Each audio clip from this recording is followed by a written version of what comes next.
सोचिए कि क्या होगा अगर रात के अंधेरे में आपके सामने खड़ा आपका दुश्मन अचानक गायब हो जाए और उसकी जगह हजारों खौफनाक प्रेत और पिशाच ले लें।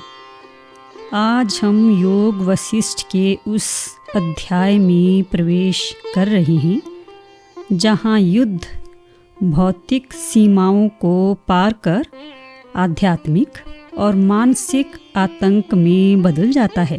ऋषि वशिष्ठ यहाँ पिशाच, रूपिका और बेताल जैसे डरावने अस्त्रों का वर्णन करते हैं जो केवल शरीर को नहीं बल्कि योद्धा की आत्मा और बुद्धि को सुन्न कर देते हैं। यह पाठ हमें सिखाता है कि कैसे हमारा डर हमारी वास्तविकता को बदल सकता है और कैसे एक ज्ञानी व्यक्ति इन डरावनी छवियों के पीछे छिपे माया के सच को पहचानता है। लेकिन क्या आप जानते हैं कि इन पिशाचों से बचने का एकमात्र तरीका तलवार नहीं बल्कि अपनी ही माया का इस्तेमाल करना है। चलिए इस रहस्यमयी युद्ध के मनोवैज्ञानिक सच को गहराई से समझते हैं। 49वां सर्ग। पर्वतास्त्र, वज्रास्त्र, ब्रह्मास्त्र और पिशाचास्त्र का, जिसमें पिशाचों की विविध लीलाएं थी, विस्तार से वर्णन। श्री वशिष्ठ जी ने कहा, वत्स श्री रामचंद्र जी, तुषार से सने हुए वायु बहने लगे। उन्होंने वन के पल्लवों को अस्त व्यस्त कर दिया, वन के वृक्षों को कंपा दिया और जितने मूर्तिमान पदार्थ थे उनके मस्तकों में धूलि को लीला से आपेड़ अर्थात शिरोभूषण बना दिया। उक्त वायुओं ने वृक्षों के झुंड को पक्षियों की नाई आकाश में उड़ा दिया, बड़े बड़े योद्धाओं को पृथ्वी में पछाड़ दिया और आकाश में उड़ा दिया, बड़े बड़े महलों की अटारियों के हिस्से को चूर चूर कर दिया और बादल रूपी भीत को छिन्न भिन्न कर दिया। उस भीषण वायु से राजा विदुरथ का रथ भी जैसे जीर्ण पत्ता नदी के वेग से बहाया जाता है वैसे ही बहाया गया। तदुपरांत महास्त्र वेता राजा विदुरथ ने पर्वतास्त्र का त्याग किया। वह मानो मेघ जल के साथ आकाश को भी ग्रसने के लिए उद्यत था। उस पर्वतास्त्र के प्रहार से सर्वत्र व्याप्त वायु ऐसे शांति को प्राप्त हुआ जैसे कि तत्व ज्ञान होने से माया रूप कारण का नाश होने के कारण उसके कार्य विराट सूत्रात्मा शांत हो जाता है। जैसे अनेक लोगों के शवों के ढेर में करोड़ों कौवे गिरते हैं, वैसे कि पहले वायु के कारण आकाश में गई हुई वृक्ष पंक्तियां पृथ्वी में गिरी दिशाओं के सुतकार, निश्वास के शब्द डातकार अर्थात लूटपाट के शब्द भांकार, भीषण शब्द और उत्कार शब्द शांत हुए। नगर, गांव, वन और लताओं के निरर्थक वर्णन वचन विध्वस्त होते हैं। जैसे सागर ने प्राचीन काल में अपने ऊपर इधर उधर उड़ते हुए पंख वाले मैनाक आदि पर्वतों को देखा था, वैसे ही राजा सिंधु ने आकाश से पत्ते के तुल्य गिर रहे पर्वतों को देखा। तदुपरांत राजा सिंधु ने दीप्त वज्रास्त्र की सृष्टि की। उससे जैसे अग्नि लकड़ियों को जला डालती है, वैसे ही बड़े बड़े पर्वत रूपी अंधकार को गिरा रहे वज्रों के झुंड निकले। उन्होंने अपने करोड़ों मुखों द्वारा कर्तन से अर्थात काटने से पर्वतों के शिखरों को ऐसे गिरा दिया जैसे कि आंधी फलों को गिरा देती है। तदनंतर राजा विदुरथ ने वज्रास्त्र की शांति के लिए अन्यान्य अस्त्रों का अतिक्रमण कर ब्रह्मास्त्र का प्रयोग किया। उसके अनंतर ब्रह्मास्त्र और वज्रास्त्र दोनों एक साथ शांत हो गए। फिर तो राजा सिंधु ने अंधियारी रात्रि के समान काले पिशाचास्त्र का प्रयोग किया। उससे अत्यंत भीषण पिशाचों की पंक्तियां निकली। उन पिशाचों की पंक्तियों से जैसे संध्या के समय कोई आदमी भयभीत हो काला हो जाता है, वैसे ही दिन भी भय से मानो काला हो गया। अंधकार के समूह की तरह पिशाच भुवन में व्याप्त हुए। उनमें से कोई भस्म के जले हुए स्तंभों के तुल्य काले थे, कोई ताड़ के पेड़ के सदृश ऊंचे थे, किन्हीं का कोई रूप ही नहीं था यानी अदृश्य थे। किन्हीं के केश ऊपर को खड़े थे, कोई बड़े दुबले पतले थे, कोई मूछ दाढ़ी वाले थे, कोई काले थे। किन्हीं का शरीर ग्रामीण पुरुषों की नाई बड़ा गंदा था, कोई आकाशचारी थे, कोई केवल अपवित्र लोगों के दृष्टिगोचर होते थे। किन्हीं के हाथ में हड्डी नरमुंड आदि वस्तुएं थी, कोई चंचल थे, कोई दीनहीन थे, कोई वज्र और तलवार से भी बढ़कर क्रूर थे। कोई ग्रामीण दरिद्रों की नाई दीनहीन थे। वृक्ष, कीचड़, रथ्या, जल प्रवाह के भीतर और शून्य घर में उनका निवास था और वे बड़े चंचल थे। उनमें से कोई अपनी जीवाओं को लपलपा रहे थे। किन्हीं का स्वरूप प्रेतों के तुल्य था, किन्हीं का अंग काला था, कोई बिजली के तुल्य स्वरूप वाले थे, यानी कभी दिखाई देते थे और कभी छिप जाते थे। मदोन्मत्त उन लोगों ने मरने से बचे हुए शत्रु के सैनिकों को पकड़ना आरंभ किया। वहाँ पर उसके सैनिकों की बुरी हालत हुई। किन्हीं के अस्त्र शस्त्र छिन्न भिन्न हो गए थे और किन्हीं की चेतना शक्ति नष्ट हो गई थी। किन्हीं के हथियार कवच अलग हो गए थे।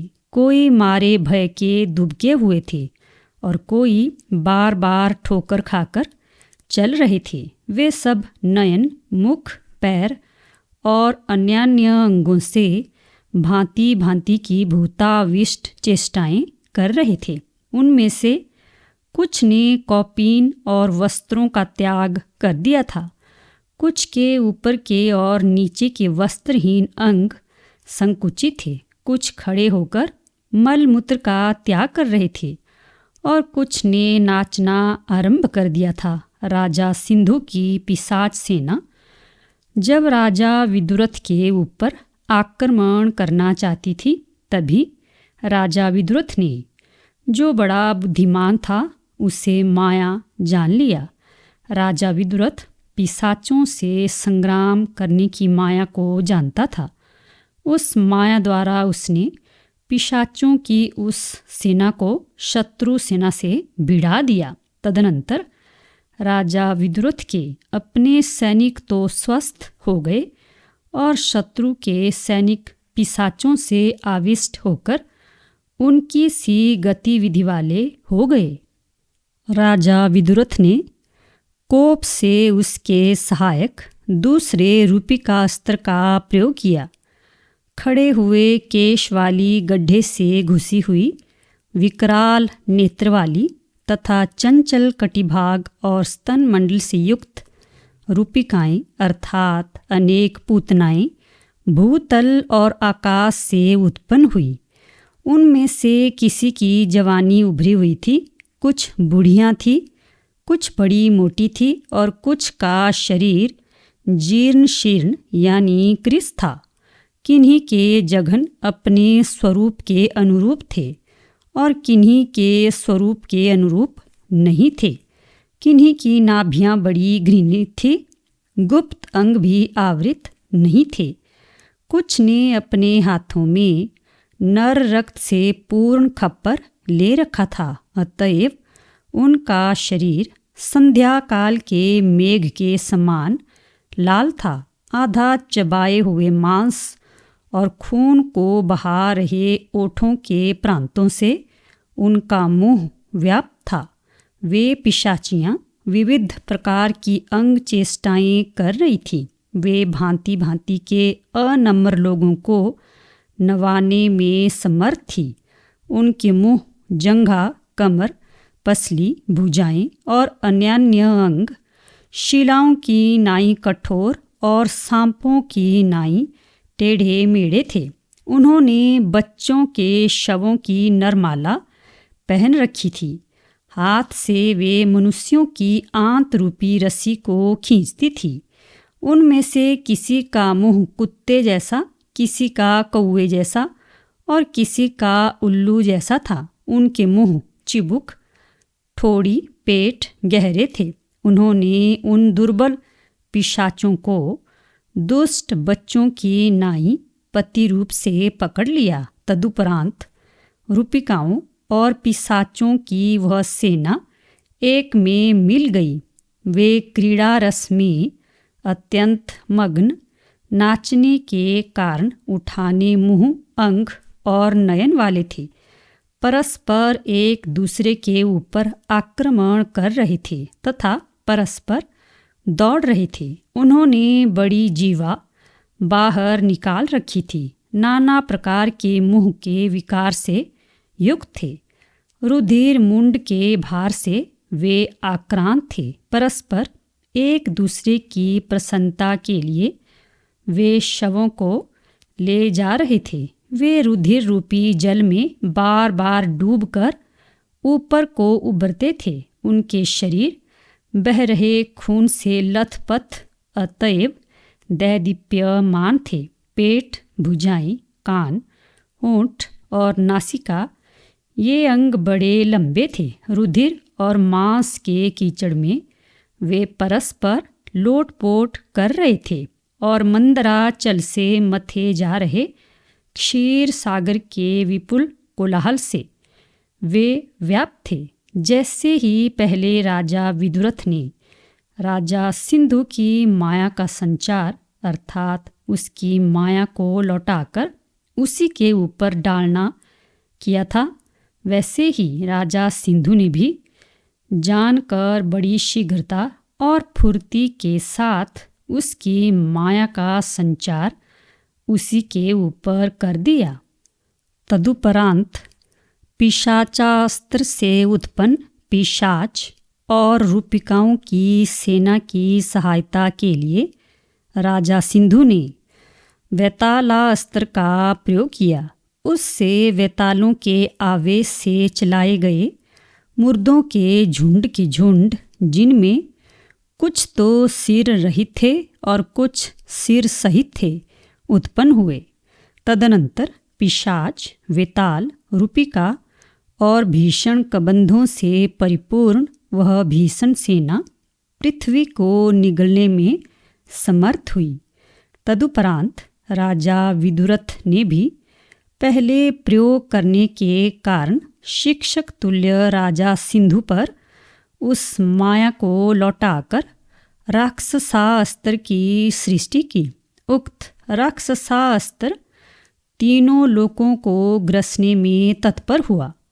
चारों ओर से पर्वताकार महाकाय राक्षसों का आविर्भाव हुआ। मालूम होता था कि मानो नरक ही देह धारण कर पाताल से निकले हों।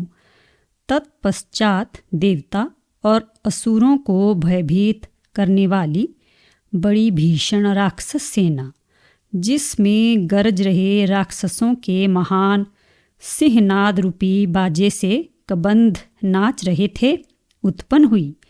वह सेना मेदा और मांस रूप उपदंश से अर्थात मद्य के ऊपर रुचने वाली वस्तु यानी चाट से भरी थी।